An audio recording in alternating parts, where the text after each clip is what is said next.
आज मैं आपके सामने यौन संक्रामक रोगों के बारे में चर्चा करूंगा, जिसे हम यौन रोग कहते हैं या जिसे आमतौर पर यौन रोग कहा जाता है। असल में यह क्या है?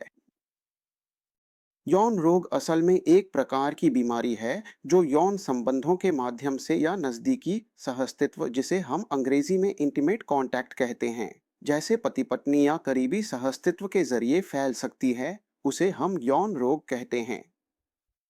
यौन रोग कई प्रकार के हो सकते हैं। ये बैक्टीरियल संक्रमण से हो सकते हैं, फंगल संक्रमण से हो सकते हैं या वायरल संक्रमण से भी हो सकते हैं। बैक्टीरियल यौन संक्रमणों में सबसे आम नाम है सिफिलिस और गोनोरिया।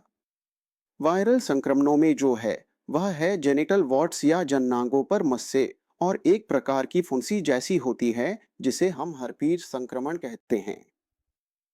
जननांगों पर छोटी छोटी फुंसियों की तरह होती है और उसमें जलन होती रहती है। ये यौन संपर्क के माध्यम से फैलती है। इसके अलावा जानलेवा बीमारियां जैसे hepatitis C, hepatitis B virus भी यौन संपर्क के माध्यम से फैल सकते हैं। बहुत साधारण संक्रमण जो बहुत करीबी संपर्क में आ सकते हैं, जैसे खुजली जैसी बीमारी, स्केबीज या फंगल संक्रमण। गंभीर फंगल संक्रमण जो फफूंदी के कारण होता है, वह भी यौन संपर्क के माध्यम से फैल सकता है। इन सभी स्थितियों में जो समस्याएं होती हैं, उनमें से एक है कि अगर किसी को गोनोरिया हो जाए तो क्या हो सकता है। जननांगों में सूजन हो सकती है, जलन हो सकती है और धीरे धीरे पेशाब की नली संकुचित होकर छोटी हो सकती है, और किडनी, प्रोस्टेट और अंदर के अन्य अंगों में भी संक्रमण फैल सकता है। महिलाओं के मामले में यह बांझपन का कारण बन सकता है। पुरुषों और महिलाओं दोनों के लिए गोनोरिया के कारण बांझपन या किडनी संक्रमण, किडनी से जुड़ी सूजन और किडनी की बीमारी हो सकती है। हेपेटाइटिस एक और प्रकार का जानलेवा यौन रोग है। हेपेटाइटिस बी या हेपेटाइटिस सी के संक्रमण में यह धीरे धीरे शरीर में फैल जाता है। धीरे धीरे यह लिवर में संक्रमण करता है और लिवर को खराब कर सकता है। सिफिलिस को हम साइलेंट किलर या जानलेवा बीमारी कहते हैं। सिफिलिस आमतौर पर संक्रमण के बाद ज्यादा लक्षण नहीं दिखाता। जननांगों पर एक छोटा सा घाव जैसा दिख सकता है, लेकिन वह घाव दरदरित रहता है।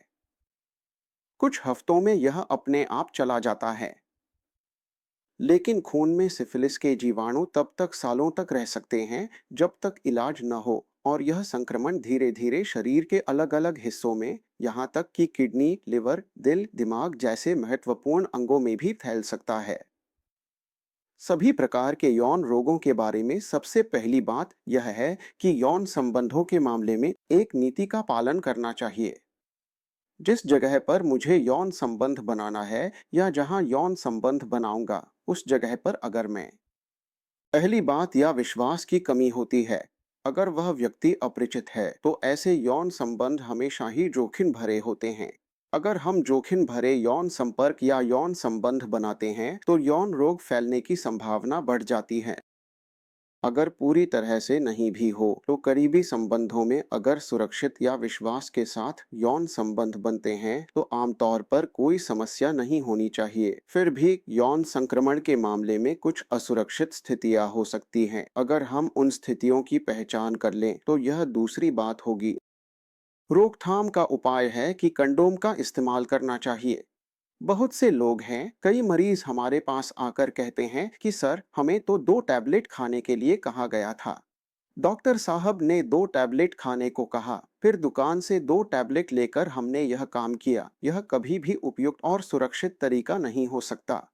क्योंकि मान लीजिए मैंने 2 टैबलेट दे दी, हो सकता है कि उसमें एंटीबायोटिक हो जो शायद किसी बैक्टीरियल इन्फेक्शन को रोकने के लिए है।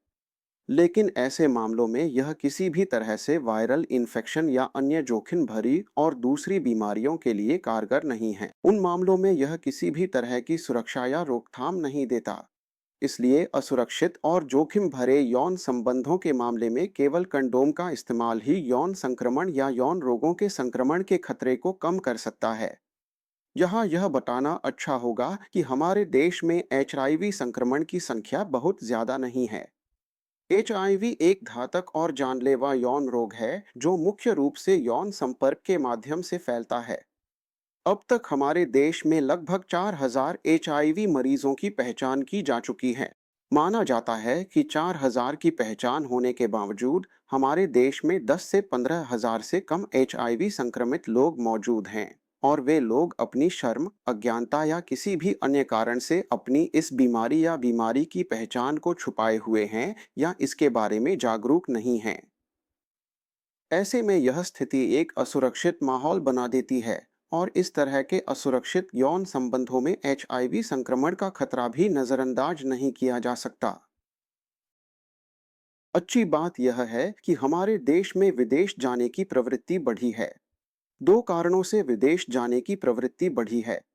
पहला कारण, अगर मैं कहूं कि काम के लिए विदेश जाने की प्रवृत्ति, और दूसरा है यात्रा, दोनों ही मामलों में यौन संक्रमण का खतरा रहता है। असुरक्षित यौन संबंधों में संक्रमण का खतरा रहता है। ऐसे मामलों में मैं यही कहूंगा कि इस तरह के यौन संक्रमण से बचने का एकमात्र उपाय है कंडोम का इस्तेमाल करना। और अगर कोई संक्रमण हो भी गया है तो उचित इलाज के लिए यौन रोग की सही पहचान जरूर करनी चाहिए, और सही पहचान के लिए विशेषज्ञ डॉक्टर का कोई विकल्प नहीं है। सभी को धन्यवाद, धन्यवाद कि आपने इतना समय देकर सुना।